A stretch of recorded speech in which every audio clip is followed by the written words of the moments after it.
Hello and a very warm welcome back to the garden. I'm just working around this runner bean plant and I'm pulling out any weeds that are growing underneath. Now, as gardeners, it's very easy to see these weeds as our enemy. But I actually want to show you that you can actually utilize them as a really precious resource. And in this video, I'm going to show you 5 amazing ways that weeds can help you grow bigger crops in your garden. So the first use is a permaculture principle you might have heard of. It's called chop and drop, and it's a very simple process. All you do is you get your weeds or perhaps leftover crop residue, and you either chop it up or you tear it apart into smaller pieces, which you then spread over the surface of your beds. And what this does is it adds fresh organic matter to the top.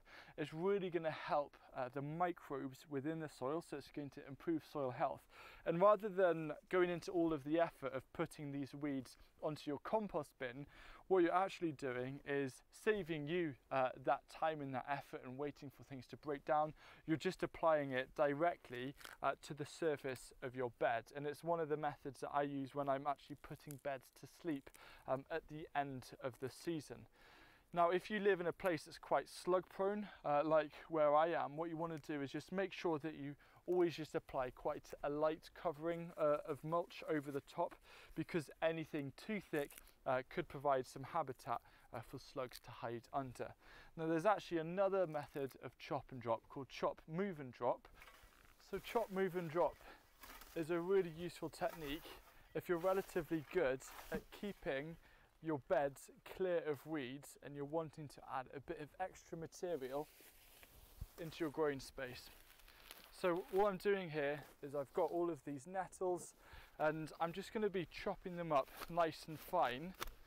So they're going to be really small pieces, and then I'm going to sprinkle them over the growing area just to provide a little bit of extra organic matter and nutrition. The next thing you can do with weeds is a really simple way of making a liquid amendment, and it's simply by creating something called a weed soak. So I've got a bucket here, and all I'm doing is I'm along the side of the solar tunnel here, and I'm going to be collecting all of these weeds to put into this bucket.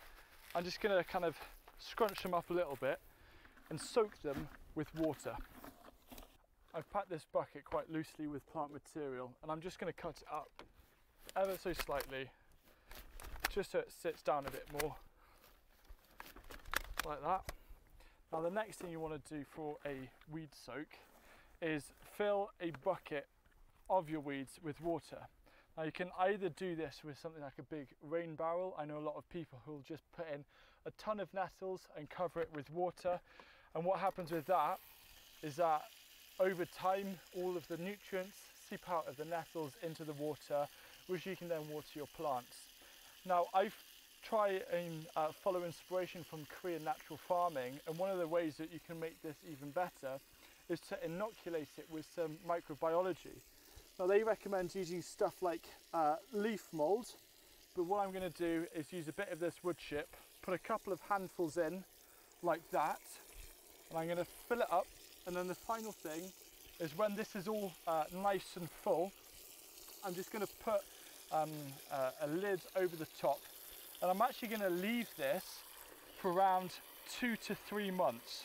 So it's really going to break down, and then I can use it as a concentrated feed, kind of 1 to 20 or 1 to 50 with water, to just water my plants as standard. Now, if you're just wanting to use something like nettles and you're putting those in a barrel, you can start using that with a dilution of 1 to 10 after just a week of letting the plant material sit. And as the water content goes down, you can simply refreshen it with more nettles and more water. Now, this nettle mixture will end up smelling quite a bit, but the plants aren't going to care. They're going to thrive from it. When it comes to growing perennials, for example soft fruit, I've got a load of currant and gooseberry bushes here. Weeds are actually very useful. So you know that this grass around here is just growing up and around the stems. Well, instead of taking this grass away, I'm actually going to use it to my advantage to help prevent more grass growing by just placing it over the top like that.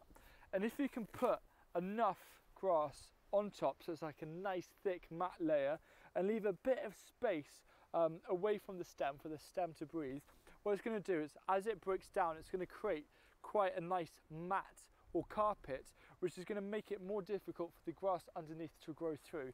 And another advantage, of course, is it's going to reduce evaporation, as well as providing nutrients as it breaks down. So it's a win-win situation. Instead of seeing it as the problem of grass growing up and around your plants, see it as a solution. Turn weeds into opportunities. There's a lot of ways in which plants are similar to humans, and one of them is that they need quite a nice balance and diversity and range of different nutrients to keep them healthy. And we all know that NPK is really important. So nitrogen is responsible for the leafy growth. Phosphorus is great for developing a healthy root system, and we all know that roots are the foundation of a healthy plant. And the other aspect, of course, is potassium, which is responsible for the flowers and for the fruits. Now, sometimes as gardeners, we're going to come across crops that might look a little unhealthy. These cucumbers here, they're not kind of that deep dark green that I'm looking for.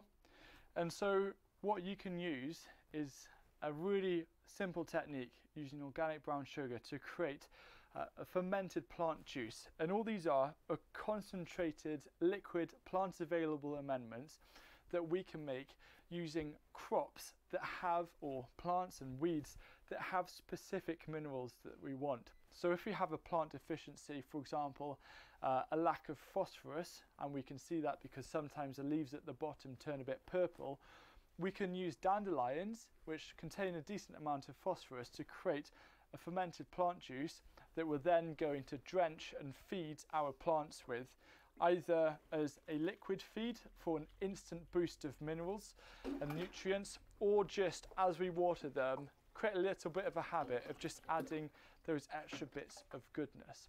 So there's some amazing things I want to explore about fermented plant juices in the future, for example using carrot tops for calcium, and even using things like dill for potassium.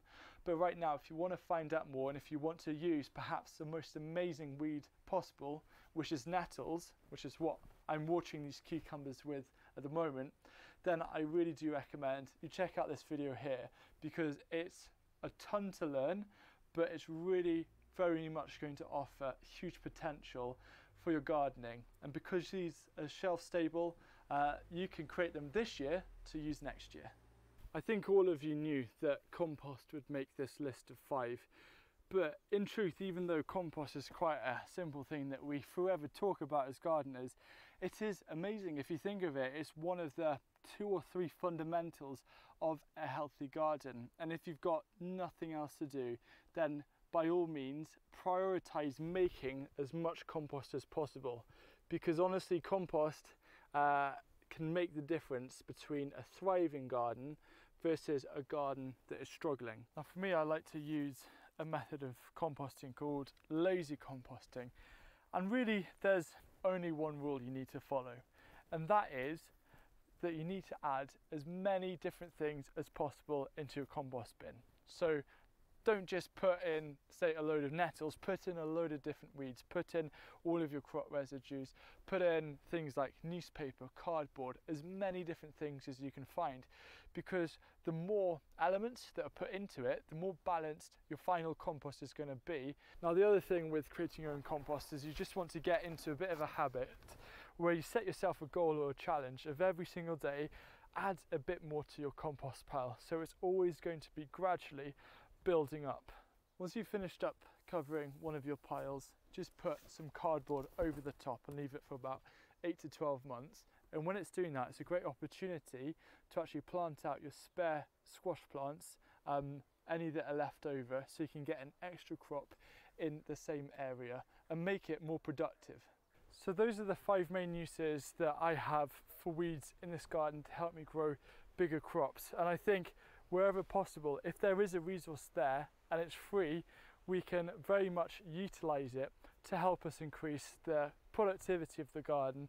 And also it's very satisfying, instead of going to a garden centre and buying feeds and extra bits of compost, to actually make our own and be more resilient as gardeners and have that security is a very empowering feeling that I'm trying to increase every single year.